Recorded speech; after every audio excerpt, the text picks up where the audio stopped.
Setiap pagi kita berangkat ke sekolah. Sesampainya sekolah, kita juga menjumpai banyak teman. Tapi pernah kepikiran gak sih, kemudahan mengakses pendidikan ini pada zaman dulu belum ada. Terus gimana pendidikan pada zaman dahulu? Jadi lebih enak pendidikan sekarang atau pendidikan pada zaman dahulu? Pasti banyak yang bilang enak pendidikan zaman sekarang.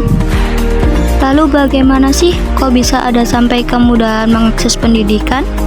Jadi ceritanya perjalanan pendidikan Indonesia yaitu pada zaman dahulu pendidikan hanya dikhususkan untuk kaum priayi, sehingga pendidikan saat itu hanya untuk digunakan menguntungkan pihak Belanda, yaitu mereka yang memperoleh pendidikan harus menjadi pekerja di pabrik-pabrik Belanda. Karena melihat kondisi tersebut, Ki Hajar Dewantara mengkritik proses pendidikan yang dilakukan oleh Belanda. Menurut Ki Hajar Dewantara, pendidikan itu harus memerdekakan siswa. Pendidikan itu selayaknya tanaman yang harus dipupuk adalah tanaman yang hidup saja, tidak untuk tanaman yang mati. Artinya, maksud pengajaran dan pendidikan itu yang berguna untuk kehidupan bersama adalah memerdekakan manusia sebagai anggota persatuan atau rakyat.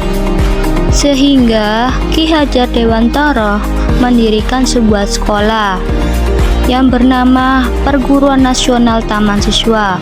Sekolah ini didirikan pada tanggal 3 Juli tahun 1922. Maka, pendidikan tidak hanya mengutamakan intelektualitas siswa, namun juga kolaborasi, kreativitas, karya, dan karsa. Kemudian munculnya banyaknya sekolah, baik negeri, swasta, dan pondok pesantren. Selain sekolah, untuk memerdekakan siswa juga berkembangnya kurikulum sekolah dari tahun ke tahun yang digunakan sebagai pedoman penyelenggaraan kegiatan pembelajaran untuk mencapai tujuan pendidikan.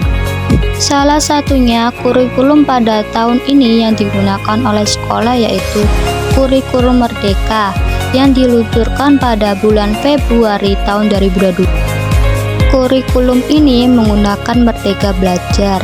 Artinya, sekolah, guru, dan muridnya punya kebebasan untuk berinovasi, kebebasan untuk belajar dengan mandiri dan kreatif.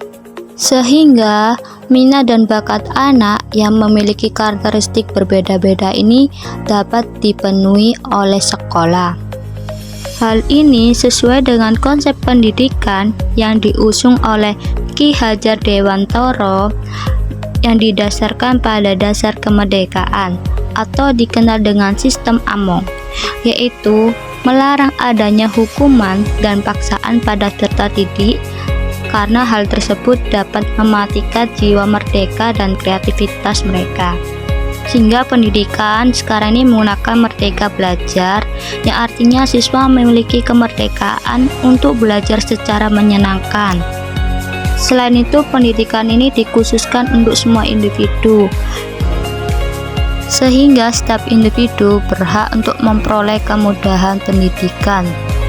Dengan adanya konsep Merdeka Belajar ini, baik guru atau siswa diharapkan memiliki jiwa yang bebas dalam mengembangkan potensi, bakat, dan kemampuan diri sendiri tanpa terkekang oleh aturan dan ketentuan yang berlaku dalam pembelajaran.